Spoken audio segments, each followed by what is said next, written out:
बारे तव पिता तव समान स्वरूप उदले अर्का प्रमाण परे काळास्त चळी जाऊ नये गुप्त झाला पुरुष तो.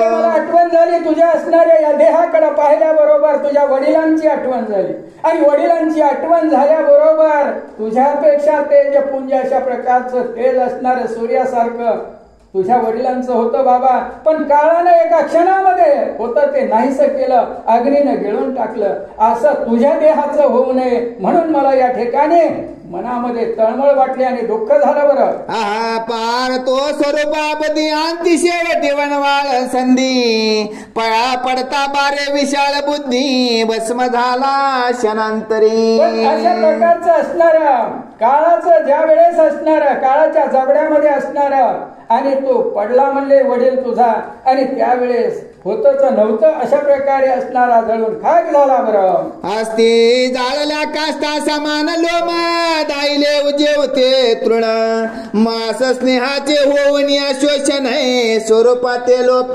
तो पावला. झाली आयुष्य सरल्याबरोबर काळाने झडप घातली आणि अग्नीने असणार हाड हे जाळून टाकले. गवताप्रमाणे केस भुरभुर जळून गेले.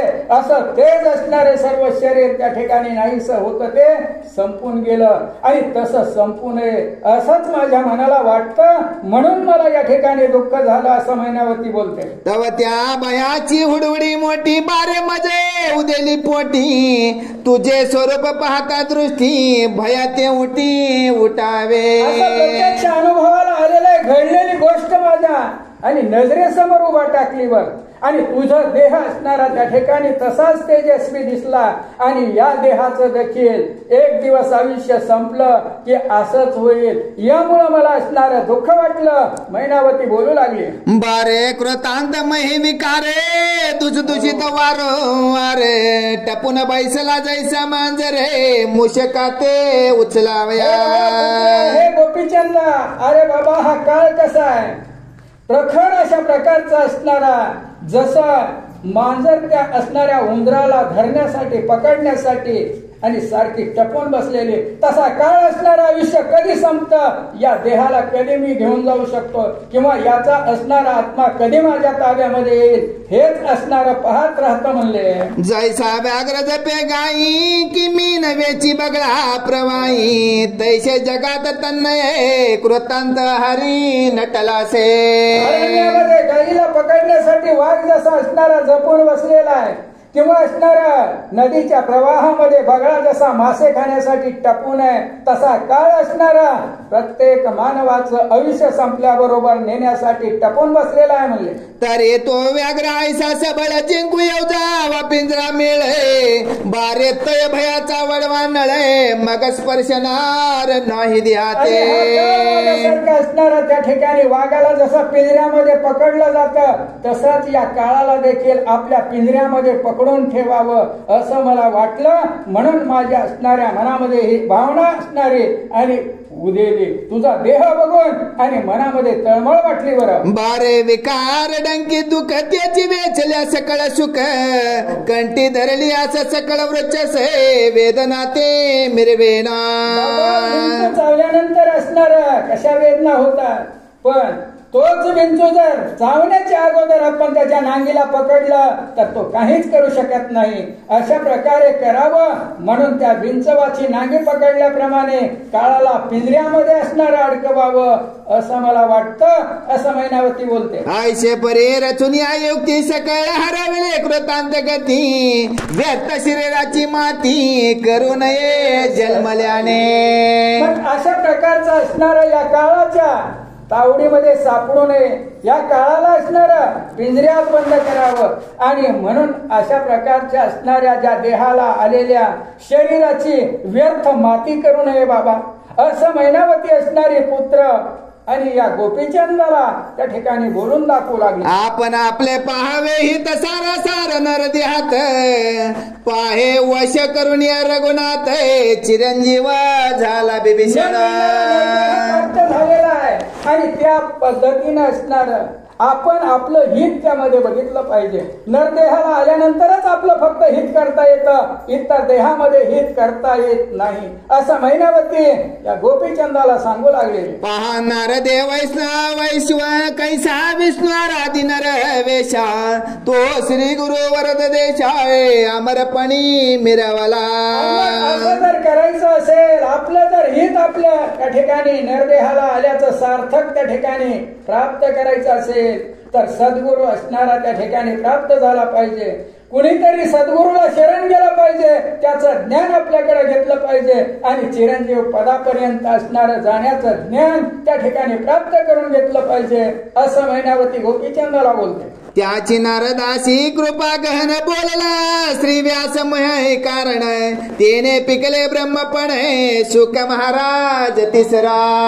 त्याच्यामुळेच असणार त्या ठिकाणी प्रत्यक्ष नारदाने आणि हे सद्गुरूची असणारी परिचिती घेतलेली आणि त्यानेच असणारं सुख महाराजांना असणारं त्या ठिकाणी ज्ञान दिलेलं आहे. अशा पद्धतीचे असणाऱ्या ज्यांच्याकडून असणारं नरदेहाचं कल्याण झालेलं आहे आणि त्यांची असणारी गणना या ठिकाणी गोपीचंदाच्या समोर उदाहरणार्थ मैनावती सांगू लागली. त्याचा कौशिक अनुग्रहित तेने करो निशरणागत है, कृष्ण यज्ञ वाल्मिक तारुण निश्चित है, तेने तारेला रामानुज. असणारा कौशिक आणि हा असणारा आज्ञाधारक म्हणून आहे, त्याप्रमाणेच असणारा कौशिकाच्या नंतर असणारे याज्ञवल्क्य ऋषी आहेत आणि त्याचबरोबर असणारा आतापर्यंतची हे मालिका या ठिकाणी सांगू लागलेली आहे. ऐसा प्रकाश संप्रदाय मिळून तो पुरुष झाले ब्रह्म सनातन, तेवी तू बाळा माझा नंदन जगा माझी मिरवे का. असणारी ही मालिका त्यांनी आपलं असणार त्या ठिकाणी जन्माचं सार्थक केलं आणि त्या ठिकाणी असणारे ही मालिका निर्माण झालेली, असा पंथ निर्माण करून सगळ्या जगामध्ये त्यांची कीर्ती पसरली. त्यामुळं असणारा आणि त्यांचा माझा असणारा तो मुलगा आहेस बाबा आणि तू देखील यांच्यासारखी याज्ञवल्क्य ऋषी सारखी असणारी कीर्ती जगामध्ये पसरावीस असं मला वाटतं, मैनावती बोलू लागली. ऐसे बोधिता मैनावती संपली येतून त्याची युक्ती, परिश्रोते कविते संप्रदाय पुसती, सांगा म्हणती चातुर्य.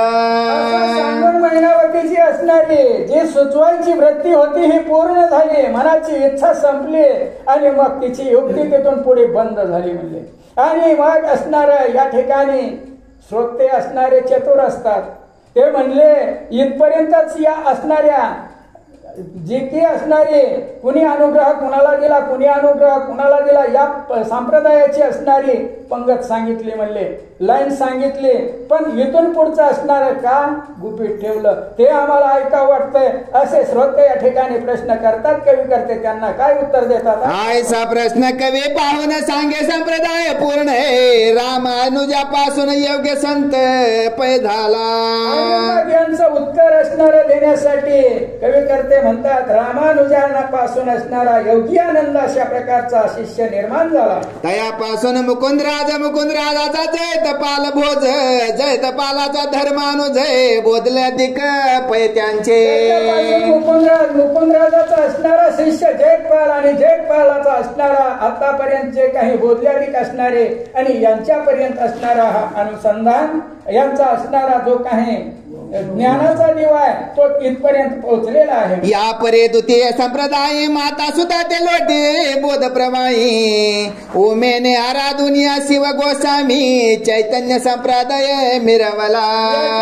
असणारे आपल्या पुत्राला दुसरा संप्रदाय सांगू लागलेले, प्रत्यक्ष असणारा आणि पार्वतीनं आपल्या असणाऱ्या पती श्री शंकरांना प्रसन्न करून घेतलं आणि त्यांचं दास्यत्व त्या ठिकाणी पत्करून त्यांच्याकडून ज्ञान घेतलेलं आणि या संप्रदायाची असणारी मालिका या ठिकाणी सांगू लागलेली आहे. त्याने बोधिले कपिल नामी आणि दुसरा राघव चैतन्य स्वामी, राघवाचा ब्रह्म चैतन्य नेमी, तयाचा केशव चैतन्य. पार्वती पासून राघव चैतन्य पासून कपिल मुनी पासून असणारा आणि या ठिकाणी अशा प्रकारची असणारी मालिका पूर्ण होत चाललेली आहे. केशवाचा बाबा चैतन्य तुकारामाताचा धन्य धन्य आहे, हा चैतन्य संप्रदाय उत्तम मान्य आहे, संत गणी मिरवतो. आणि मग अशा पद्धतीचा जो संप्रदाय चैतन्य संप्रदाय असणाऱ्या तुकारामापर्यंत या ठिकाणी येऊन ठेपलेला आहे.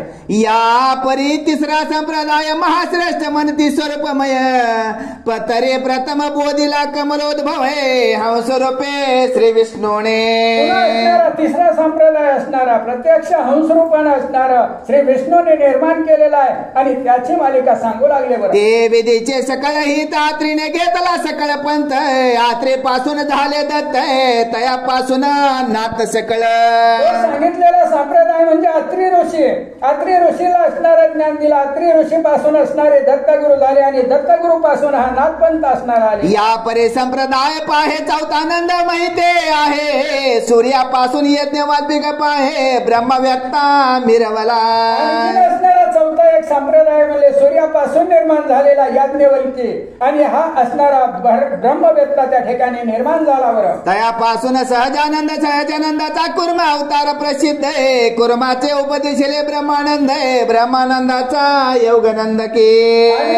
मालिका असणारी त्या याज्ञवल्कीपासून आणि प्रेमानंदापर्यंत योगानंदापर्यंत येऊन पोहोचलेली आहे. योगानंदाचा आचिदानंद आहे जगी मिरत आहे प्रसिद्ध तरी तो गोपीचंद आहे हे तर करुण घे का.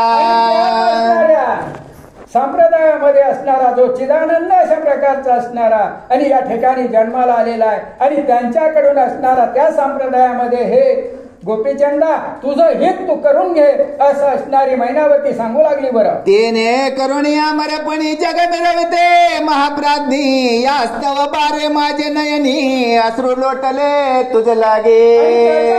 असणारा अशा प्रकारचं हित करून घ्यावंस आणि तो सांप्रत या ठिकाणी प्रत्यक्ष असणाऱ्या सध्याच्या काळामध्ये आणि या ठिकाणी आपल्या जवळ आलेला आहे आणि त्याच्यापासून वंचित राहू नयेस आणि तू असणारा त्याचा लाभ घ्यावास यासाठी माझ्या डोळ्यात अश्रू आले असं मैनावती गोपीचंदाला सांगते. या उपरे बोलेंद्र पण आता बोलसी माते सत्यार्थ परे प्रस्तुत काळी ऐसा नाते कोण मिळेल आम्हाते. त्या ठिकाणी मैनावतीने सांगितले शेवटच्या संप्रदायामधला जो काही असणारा सध्याच्या स्थितीमध्ये आलेला सद्गुरू आहे याच्याकडून तू हित करून घ्यावं हे देखील सांगितलं. असं असताना सांगितल्यानंतर खरोखरच हे माते तू सत्य बोलते आहेस असं गोपीचंद राजा त्या ठिकाणी खरंय असं म्हणू लागलेला आहे. मुळेच असेल अमरपणी झोपेल अमरवाणी आयसा गोचरांबा लागुनी कोटून येईल जननी. सांगितलेलं हे खरं अशा प्रकारचे असणारे आश्वासन दिल्यानंतर तो गोपीचंद राजा म्हणतो मला जो काही हित करून देणारा मला ज्ञान प्राप्त करून देणारा माझं अमरपण करणारा जो या असणाऱ्या अशा सध्याच्या काळामध्ये कुठला सद्गुरू मला प्राप्त होईल असं असणाऱ्या मैनावतीला गोपीचंद राजा बोलू लागला. आयशी ऐकून तयाची मात माता बोलती झाली त्या ते बारे तैशेचे आपल्या गोवा गावात जालिंदनाथ मिरवला. राजाचं बोलणं ऐकून घेतल्यानंतर मैनावती म्हणते बाबा तुला जी काही असणारी इच्छा झालेली तशा प्रकारचा असणारा सर्व संपन्न आणि ज्ञानी तो आपल्याच गावात या ठिकाणी सध्या आलेला आहे. बरं, स्वरूप संप्रदाय परिपूर्ण तू ते करील ब्रह्म सनातन तरी तू काया वाचा म्हणे करून शरण जाई तयासी. संप्रदायामधला असणारा प्रत्यक्ष नाथपंथामधला आणि तुझा असणार ही इच्छा किंवा तुझा असणार अमरपण तुला चिरंजीव पद देण्याचं कार्य या ठिकाणी तो नक्की करेल असं मैनावती त्या ठिकाणी गोपीचंदाला सांगते. बारे तुझे वैभव थोर राजकारणी कारभार आहे परिमाईक सकळ विस्तार आहे लया जाईल बाळका. ऐश्वर्य हे असणार भरपूर अशा प्रकारचं सर्व इंद्राला लाजवेल असं असणार सर्व आहे पण ते एक माईक आहे आणि ते कधी ना कधी संपणार आहे हे लयाला जाईल अशी मला भीती वाटते रे असं गोपीचंदाला आई बोलते. तरी तन मन धन प्राण शरण गावे तया कारण आपले हित अमरपण जगा माझी मिरवे का. अगोदर काळाच्या जबड्यामध्ये जाण्याच्या अगोदर तन मन धन सर्व अर्पण करून आणि तू या सद्गुरूला शरण जावस असं मला वाटतं. मैनावती त्या ठिकाणी गोपीचंदाला सांगते. ऐशी ऐकून मातेचे वचन बोलता झाला त्रिलोचन नंदनये, मने माते तयाशी शरण आहे, जाईल योगत फिरावे. मग त्या ठिकाणी असणार हे आई मी असणार त्या ठिकाणी शरण जावं अशा प्रकारचा माझ्या योग्यतेचा असणारा सद्गुरू असला पाहिजे, तर असणारा मी त्या ठिकाणी नक्की शरण जाईल, वेळ आलेली गमावणार नाही असं आईला आश्वासन देऊ लागला. सकळ टाकून या सुख संपत्ती राजवैभव दारा सुती, आप्त वर्गाधिक स्वैर्य जाती, टाकून योग कैसा करावा की. अशा प्रकारच्या 1800 स्त्रिया आहेत, एवढं राज्य संपन्न अशा प्रकारचं ऐश्वर्य आणि हे सर्व स्वैर्य धैर्य सगळे काही असणारे नाते गोते, राजांचा कारभार ही इतका असणारा माझ्या माग जो काही कारभार आहे आणि ह्या सोडून योग कसा आचरू असं असणाऱ्या मैनावतीला तो गोपीचंद राजा बोलतो. 12 वर्षे माते भोगू दे सकळ वैभवाते, मग शरण रेगुनिया त्या ते योगा लागी कशी नकी. तू म्हणशील तशा प्रकारे असणारा मी त्या ठिकाणी योगामध्ये जाईन, पण 12 वर्ष याचा उपभोग मला घेऊ दे आणि नंतर मात्र मी त्या ठिकाणी तू म्हणशील तशा प्रकारचा असणारा योग आचरण करीन, कसून असणार त्या ठिकाणी मन लावून असणार मी आणि तुझ्या म्हणण्याप्रमाणे करीन. कशेन तरी परी कैसा मिरविल ब्रह्मांडात ठसा, के उत्तान पाद राज सुता परी शिकाय जगा माझी मिरवेन. ठिकाणी म्हणतो ध्रुव बाळासारखं असणारा आढळपट प्राप्त करून ठेवेन अशा प्रकारचा योग आचरेन माते असं आश्वासन मैनावतीला देऊ लागला. माता म्हणे बाळा परेसी, पळघडी भरवासा नाही ध्यासी, येते संवत्सर 12 देखील कोणी बाळका.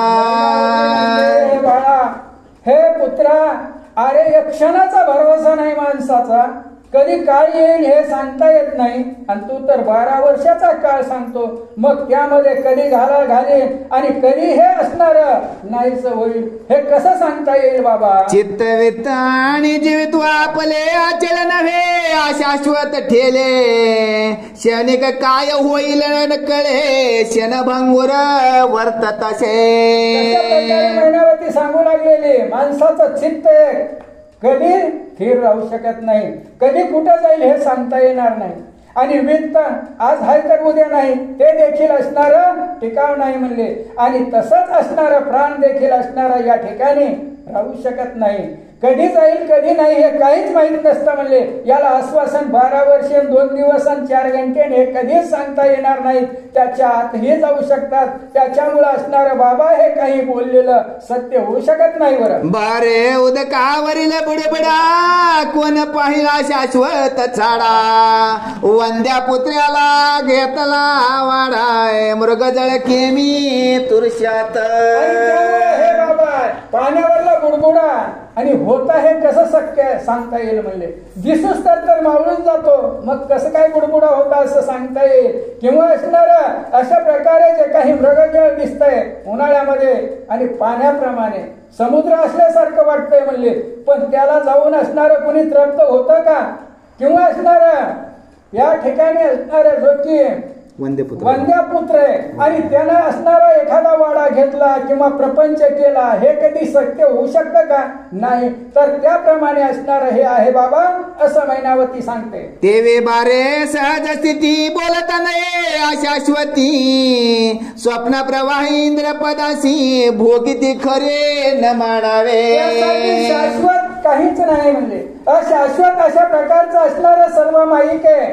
स्वप्नामध्ये असणार इंद्रपदाला जाऊन असणार प्राप्त व्हावं, इंद्रासारखं राज्य करावं, पण कसं स्वप्नामध्येच आहे म्हणले. तशा प्रकारचं मिथ्य आणि या ठिकाणी सर्व काही आहे, त्यामुळं हे काही सत्य शाश्वत होऊ शकत नाही म्हणले. तन्मयाता भास परे सकळ मिरवत चराचर, त्यातून कोणी करण शुरे शाश्वत पदा मिरवत असे. चराचर जग असणार सगळं आणि भासासारखे भास आहे म्हणले हे सगळं आणि हे सगळं मिथ्य असल्यामुळं हे शक्य नाही.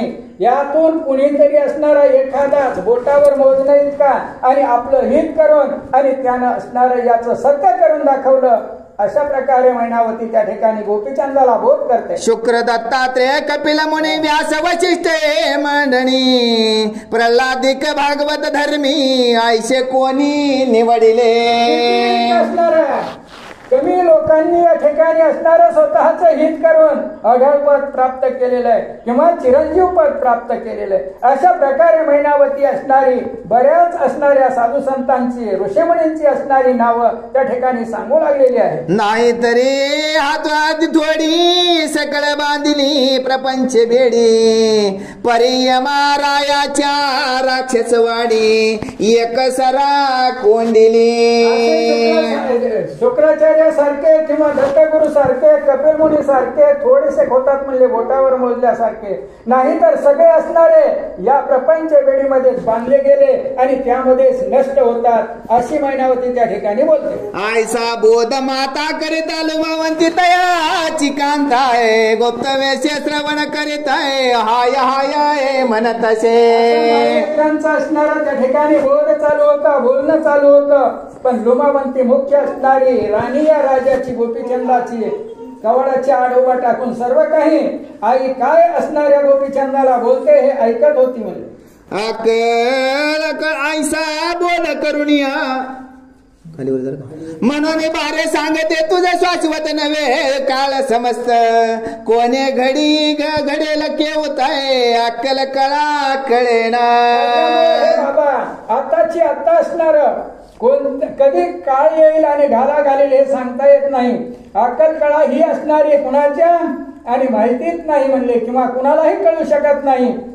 त्यामुळं आताची आता असणार या ठिकाणी तू हित करून घ्यावंस असं मला वाटतं. आयसा बोध माता करिता लोमावंती तयाची कांता आहे गुप्त वेश श्रवण करिता हाय हाय म्हणत असे. म्हणे माता नो हे पापिनी पुत्राशी अवजिती पुत्र काचनी आयशा राज भांड मांडणी जोग देऊ म्हणत असे. आई या ठिकाणी कशी पुत्राला बोध करते म्हणले एवढं ऐश्वर्यवान राज्य असणार आणि एखाद्या असणाऱ्या दुष्कृती किंवा एखाद्या दुश्मनाप्रमाणे या ठिकाणी सांगून सगळ्या राज्याचा नाश करण्याची भाषा ही असणारी आई असून पुत्राला करते असं लुमावंती गुपचूप ऐकून मनामध्ये असणारा विचार करते. तरी राजाशी आली दिवशी उपाय काय करावा यासी रामा सारिका पुत्र वनवासी कैकईने धाडीला. काय करावं आपल्या राज्याला दिवशीच आली म्हणले ही मैनावतीच्या रूपानं जसं की असणाऱ्या कैकेयीने रामासारखा पुत्र प्राप्त झालेला असून देखील तो वनवासी पाठवला आणि तसंच या ठिकाणी हे मैनावती करते असं विचार लुमावंती करू लागली. स्वभ्राता राजा घेतला प्राण चतुर पुत्राला विले रान रान तन्नयामा कारणे देव शोभला वाटत असे. पुत्र वनवासी लावावा स्वतःच्या असणाऱ्या भरत्याचा प्राण घ्यावा चारी पुत्र देशोधडीला लावावे हे कार्य कैकेयीने त्या ठिकाणी केलं आणि तीच असणारी कळा या ठिकाणी दिसून येते मैनावतीच्या रूपानं असं लुमावंती मनामध्ये विचार करू लागली. दुष्ट स्वप्न दृष्ट येतात तर की मानती विनाश चित्ताय मनता प्रवेशली दुःख व्यताय तरी देव शोभतात. दुष्ट स्वप्न पडलं तर तार्किक लोक असणारे ज्ञानी असणारे त्या ठिकाणी आता विनाशाची वेळ आली अशा प्रकारे असणारे त्या ठिकाणी मानतात आणि तशीच अवस्था या लुमावंतीची या ठिकाणी झालेली. दास दासी आपल्या हाती आज्ञा माझी सकळ वर्तती ती अवज्ञा करून उत्तर देती तरी देव शोभला जाणार. अवस्था झाली की त्या ठिकाणी कसं समजलं पाहिजे दास दासी नौकर चाकर सगळे आपल्या आज्ञेत वागणारे पण तेच परत उत्तर देतात आणि तशा वेळेस असणारं समजावं ज्ञानी असणारे त्या ठिकाणी समजतात की आपला काळ संपलेला आहे आणि आता अशा प्रकारे देव आपल्यावरती कोप करू लागलेला आहे असं असणारं त्या ठिकाणी मानावं म्हणले. सहज ठेविला धन मांदूस पुढे काढू जाता कार्यास ते न सापडे ठेविले असे तरी देव शोभा जाणे करून असणारा आपण धन संचय केला आणि एखाद्या ठिकाणी असणारा ठेवला पुरला. आणि गरज पडली की बघायला गेलं तर तो सापडूच नाही, त्यावेळेस देवाचा कोप आहे असं समजावं. म्हणजे सदेस्थानी सत्यार्थ गोष्टी करिता अनुरत वाटे चावटी लोक बैसती चेष्टा पाठी तरी देव शोभा जाणे जे. सत्य बोलण्याचा प्रयत्न करून देखील अपमान करतात लोक, आपली चेष्टा करतात. असं जर घडत असेल तर त्या ठिकाणी देवाचा कोप आहे असं समजलं पाहिजे. आपले धन लोकावरी साचे ते मागू जाता सोय वाचे ते म्हणती काय घेतले तुझ्या बापाचे तरी देव शोभा जाणी जे. ज्या ज्या वेळेस अशा प्रकारचा अनर्थ घडत असेल, आपण धन दिलेलं आहे दुसऱ्याला आणि मागायला गेलं तर तुझं घेतलंच नाही, अशा प्रकारे जर बोलत असतील तर देवाचा कोप आहे असं समजावं. आपली विद्या तीव्र शास्त्रे शत्रुकानने विनाश पात्र ती कार्यार्थ न मिरवे स्वतंत्र तरी देव शोभा जाणावा. आपल्याकडे प्रखर अशा प्रकारची विद्या आहे, पण ज्यावेळेस गरज आहे शत्रूवरती चालवायची त्यावेळेस जर ती कार्य करत नसेल तर त्यावेळेस आपल्यावरती देवाचा कोप आहे असं समजावं. नसता वाकुडे पावल काही नागविला जाय राजप्रवाही नसत्या कळी बैसल्या ठाई तरी देव शोभा जाणी जे. कुठलाही गुन्हा न करता चोरीचा आळ येणं किंवा असणाऱ्या राज दरबारामध्ये नाडलं जाणं, त्या ठिकाणी असणारा अवघड अशा प्रकारचं असणारं घडत असेल तर त्याही ठिकाणी देवाचा कोप आहे असं समजावं. आपला शत्रू प्रतापा पुढे मिरवी जायचे आतिबा पुढे त्या शरण रे गावे आपल्या चाडे तरी देव शोभा जाणी जे. भीती धरून असणारे शत्रू थरथर कापतात, पण त्याच वेळेस असणारा शत्रू आपल्या पुढे येऊन आपली टिंगलटवाळकी करावी त्यावेळेस बरोबर देवाचा कोप आहे असं समजावं. लोक उपकार केला विशेष तेच लोक मानती आपला त्रास पाहू नका या म्हणती या मुकास तरी देवा शोभ जाणे. असणाऱ्या जगावरती उपकार करून ते म्हणत असतील की हा असणारा अपकारच आहे, अशा प्रकारे याचं तोंड बघू नका, त्याचा अपमान करत असेल तर त्या ठिकाणी देव शोभलेला आहे असं समजावं. नसता दम मध्ये उतर नसताची विघ्न येती घरा त्याची करणे परिहार आहे देव शोभा जाणी जे. चाललेला असताना नसलेले विघ्न असणारे जर आपल्याला त्या ठिकाणी मिळत असतील तर त्यावेळेस असणारा देवाचा कोप आहे असं समजावं. घरची मनुष्य मुष्टी सकळ असून वाडे घरात कळ आपले नचले काही जबळ तरी देव शोभा जाणी जे. सगळे माणसं आपल्या मुठीमध्ये आहेत पण तरी देखील कळ वाढत असेल किंवा त्या ठिकाणी एकमेक दात खिसाळले येत असतील, कुणी ऐकत नसेल तर त्यावेळेस देवाचा कोप आहे असं समजावं. तरी हेच नीती उपदेश माता करती आहे पुत्रास तरी बरवे नव्हे हा विनाश जगा माझी मिरवेल. असं असणारं घडत असेल तीच असणारी माता मैनावती या ठिकाणी गोपीचंदाला बोध करते, पण असं जर घडत असेल तर आपला विनाश नक्की ठरलेला आहे असं असणारं त्या ठिकाणी होत असतं म्हणले. तरी ह्या द्वंद्व सुखाची कहाणी पेटेल वडवानळ बनी राज वैभव हे आपदी पाणी भस्म करील निश्चय. लोमावंती म्हणते की आपल्यावरती अशा प्रकारे देवाचा कोपच झालेला आहे आणि ही असणारी ठिणगी आता लहान दिसते, पण हिने जर एकदा का बनवा पेट घेतला तर सगळ्या राज्याचा ऐश्वर्याचा आणि राजा देखील असणारा त्या ठिकाणी नायनाट होईल असं भीती असणारी त्या लुमावंतीच्या मनाला वाटू लागली. ऐसा विचार करुणी मानसी लुमावंती प्रवेशे स्वसदनासी येरीकडे मैनावतीसी उत्तर देत नरेंद्र. असं असणार मनामध्ये विचार केला, आपल्या महालामध्ये लुमावंती गेली आणि इकडे असणारा राजा गोपीचंद मैनावतीला काय उत्तर देतोय का म्हणे मायव तव कामनी ऐशी आहे वेदक म्हणी तव त्या स्वामीची करणी निज दृष्टी पाहिनवो. आणि मग अशा प्रकारचा असणारा गोपीचंदाने मैनावतीला आश्वासन दिलेलं आहे, हे आई तू म्हणतेस तो स्वामी असणारा याची परीक्षा घेईन, त्याची असणारी काय चमत्कार शक्ती किंवा ऐश्वर्य सामर्थ्य ज्ञान हे बघन आणि नंतर असणार मी तू म्हणते तसं करीन. माझे मज लागी हित ते देव असेल सामर्थ्य शोध शोधिता भक्ती पंथ सहज दृष्टी पडेल वो. माझं हित माझ्या स्वाधीन करण्याचं सामर्थ्य त्याच्याकडे असेल तर मी नक्की त्याच्याकडे असणार शरण जाईल आणि त्याच्याकडून असणारा बोध दीक्षा असणारी त्या ठिकाणी प्राप्त करीन. मग मी सोडून सकळ असेत मतन धन मन वपिन त्यास तू येथून वाईट चित्तास स्वसमानी जननी. मग असं असणार तन मन मला जर असणार त्या ठिकाणी बरं वाटलं असं सामर्थ्य त्याच्याकडे जर दिसलं तर तन मन धन सर्व अर्पण करीन आणि त्या ठिकाणी मी दीक्षा घेईन म्हणले. आई सेव दुनिया समाधान इंद्रोप गेला स्नाना लागुनी येरेकडे अंतपुरा सदनी काय करी लुमवंता. असं बोलून मैनावतीचं शांतवन करून राजा अंघोळीसाठी ज्या चौरंगावरून ताडताड आईकडे गेला होता तिथं परत गेला. स्नान संध्या असणारी त्या ठिकाणी करत असताना त्या ठिकाणी असणारी लोमावंती आणि काय करते ऐका पुढं. परमावडत्या स्त्रिया 5-7 तयांच्या नृपनाथ पटराणी अप्रीतिवंत सदा सर्वदा वर्तती.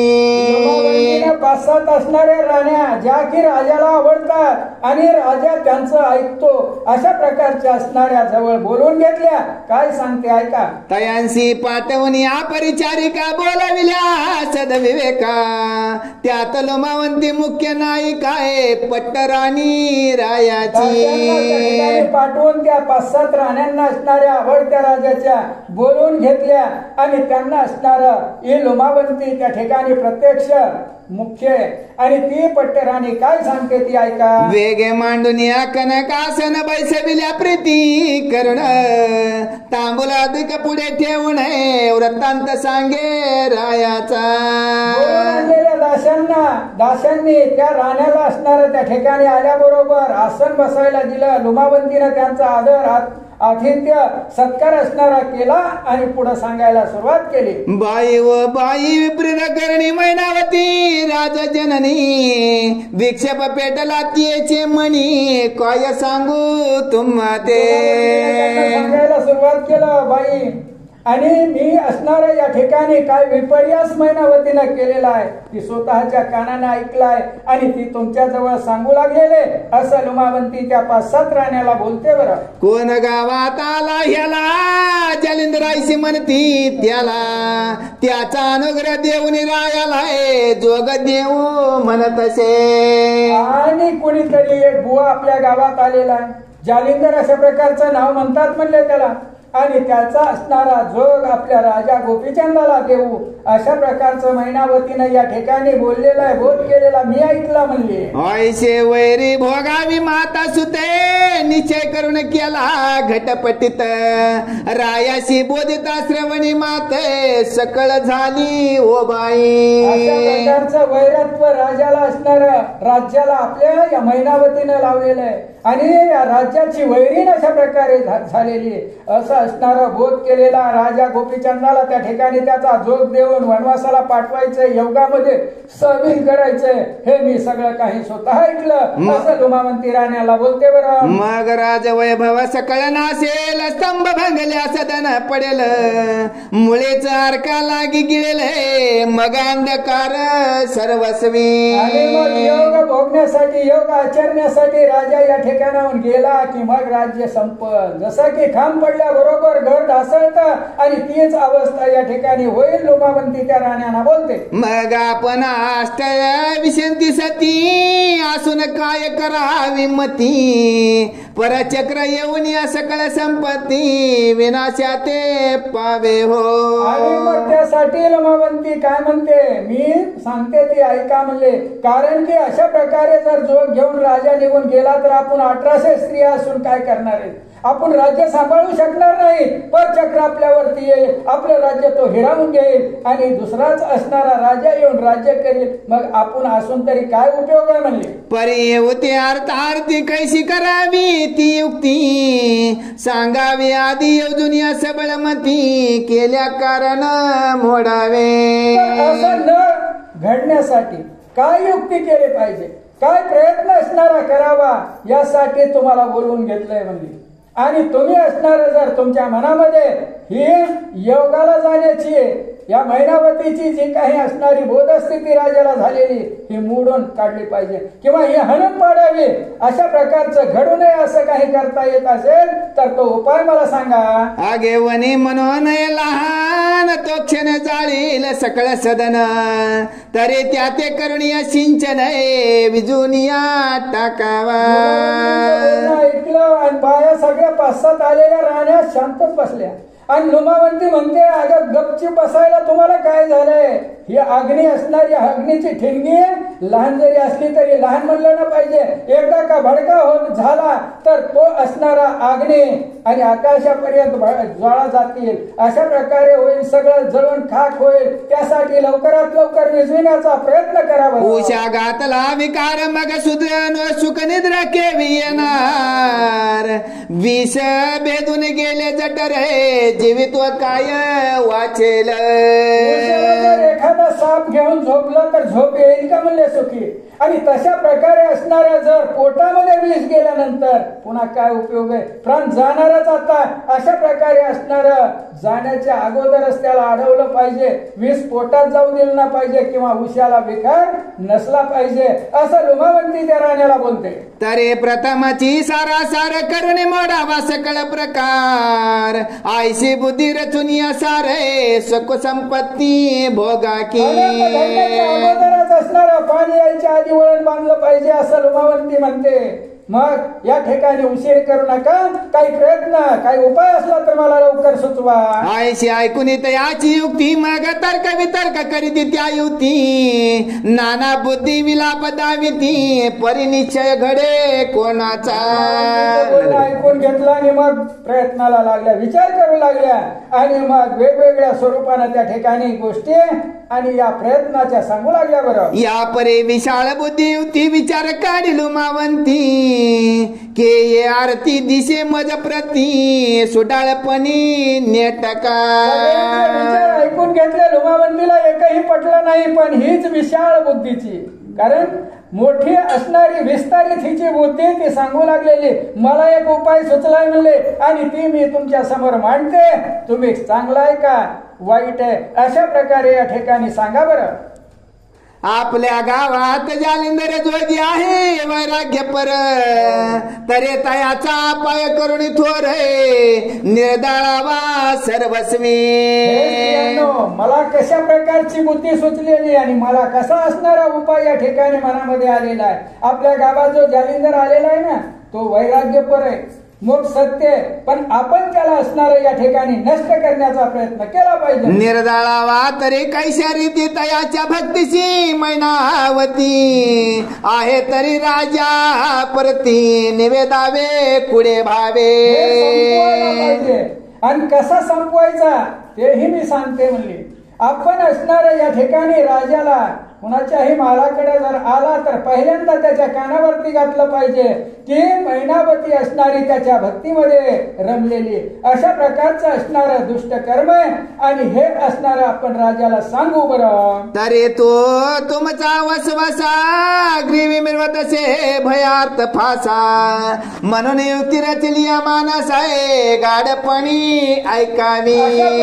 भक्तीला लागलेली त्या जालिंदर नाथाच्या आणि तिच्या मनाला असं असणार भीती वाटते तुमची आणि त्यामुळे तुम्हाला जोग देऊन या ठिकाणी अरण्यात पाठवावं अशी तिची भावना असं असणार. हे लुमावंती त्या 5-7 राण्यांना बोलवून घेतलेलं आहे. त्यांना असणारी आपली स्वतःची युक्ती सांगू लागली. बरं निवेदावे तरी कैसे काम नावरे मैनावती से म्हणून चित्ती उदास जालिंदर भोगे तसे. कशा पद्धतीने सांगायचं मैनावतीचं काम मैनावतीला आवडत नाही आणि त्यामुळे अशा प्रकारचं असणारा भक्तीचं सोंग करते. तुम्हाला इथून भीतीमुळं अरण्यात पाठवते असं सांगायचं. स्त्रियांना ती बोलू लागली. जालिंदराचा अनुग्रह देऊन जोगी करावा राजकारण मग करून या पाठवावा तीर्थाट नाही अथवा तपा करणे. योग्याकडून दीक्षा घ्यायची तीर्थाटन करण्यासाठी राजा गोपीचंदाला पाठवायचंय असं असणारं आम्ही ऐकलेलं आहे. अशी असणारी अवस्था करून आणि त्या जोग्याला राज्य गादीवरती आणून बसवायचं आणि आपली इच्छा पूर्ण करायची असं ठरवलंय. मग तो गेली दूर देश ग्रही आणून जालिंदरासी बैसवनिया राजा जनासी सकळ सुख भोगावे. सगळं सुख संपन्न अशा प्रकारे महिनावतीनं भोगायचं ठरवलंय असं आपण राजाला सांगितलं पाहिजे अशी लोमावंती या राण्यांना सांगू लागली. आयसे सांगून सकळ राया ते उदय करावा कोपनळा ते मग सहज विधी जालिंदर नाते भस्म होईल त्या माझी. राजाला सांगायचं, राजा गोपीचंदाच्या मनामध्ये राग उत्पन्न करायचा. सहजच मग जालिंदरनाथ त्या ठिकाणी संपला जाईल. राजाचा राग अनावर झाला की तो काही त्या ठिकाणी टिकणार नाही म्हणले. जैसा विषय अति गोड गोडची म्हणून करावा पुढे मग ते मिरवाव्या शत्रू चाढे द्वंद्व सुख वाटाव्या. सगळं खरं पटवून सांगितलं पाहिजे. जी गोष्ट करायची ती आपली सहजासहज होईल. गोड कडू जरी असलं तरी गोड म्हणून त्या ठिकाणी सांगितलं पाहिजे आणि राजाला राग उत्पन्न करून आपला शत्रू जो काही असणारा या ठिकाणी जालिंदर आहे याला संपवलं पाहिजे अशी असणारी युक्ते लोमावंती या अष्टवी अशा 5-7 असणाऱ्या राण्यांना लाडक्या राजाच्या ज्या आहेत त्यांच्या पुढे मांडू लागली. आयसा विचार करून गोमटा जात्या झाल्या त्या वरवंटा येरे सांगे राजपाटाय गोपीचंद मिरवला. सांगितलं 5-7 जणीच्या डोक्यामध्ये आणून दिलं. कारण असणारी लोमावंती आणि तुम्ही आपापल्या महालामध्ये राजा येण्याची वाट पहा असं सांगून दिल्यानंतर सगळ्या राण्या आपापल्या महालात गेल्या आणि राजा गोपीचंदाची वाट बघू लागल्या. बरोबर पुंडलिक वरदे हरी विठ्ठल श्री ज्ञानदेव तुकाराम चिंतन श्री उदेव.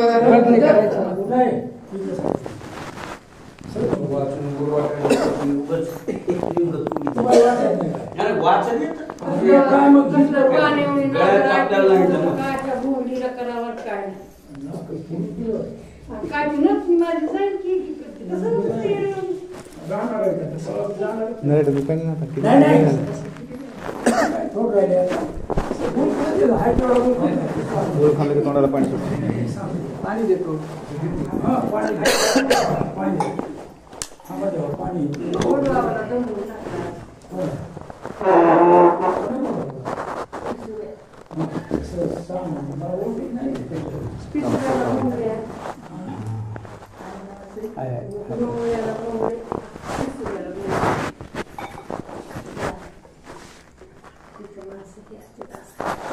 टाईट करायचं म्हणजे खाली पडत नाही. हात उगारणार म्हणजे हाणणार असं.